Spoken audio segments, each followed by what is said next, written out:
ಕೊಡಗು ಜಿಲ್ಲಾ ಪೊಲೀಸ್ ಇಲಾಖೆ ಮತ್ತು ವಿವಿಧ ಶಾಲಾ ಮಕ್ಕಳ ಸಂಯುಕ್ತ ಆಶ್ರಯದಲ್ಲಿ ಕುಶಾಲನಗರದಲ್ಲಿ ರಸ್ತೆ ಸುರಕ್ಷಾ ಸಪ್ತಾಹವನ್ನು ಆಚರಿಸಲಾಯಿತು.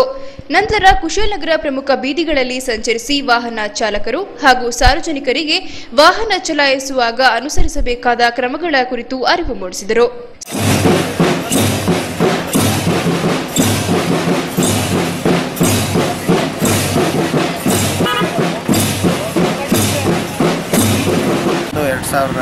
ರಿಂದ 17/1/2014 ಸಂಚಾರ ಸುರಕ್ಷಾ ಸಪ್ತಾಹವನ್ನು ನಾವು ಆಚರಣೆ ಮಾಡ್ತಾ ಇದ್ದೀವಿ.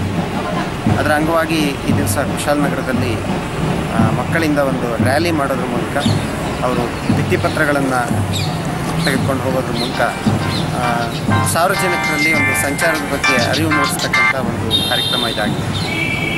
ಏನು ನಾವು ಬಹಳಷ್ಟು ಸಂದರ್ಭಗಳಲ್ಲಿ ನೋಡ್ತೀವಿ, ಸಂಚಾರ ನಿಯಮಗಳನ್ನು ಬಹಳ ಉಲ್ಲಂಘನೆ ಮಾಡ್ತಾ ಇರುವಂಥದ್ದು. ಈ ಒಂದು ಸುರಕ್ಷಾ ಸಪ್ತಾಹದ ಮೂಲಕ ಜನರಿಗೆ ಒಂದು ಅವೇರ್ನೆಸ್ಸನ್ನು ಕ್ರಿಯೇಟ್ ಮಾಡುವ ಸಲುವಾಗಿ ಈ ಕಾರ್ಯಕ್ರಮವನ್ನು ಆಯೋಜನೆ ಮಾಡಿದ್ದೀವಿ. ಸುದ್ದಿ ಸಂಗಮಕ್ಕಾಗಿ ಎಚ್.ಎಂ. ರಘು, ಕುಶಾಲನಗರ.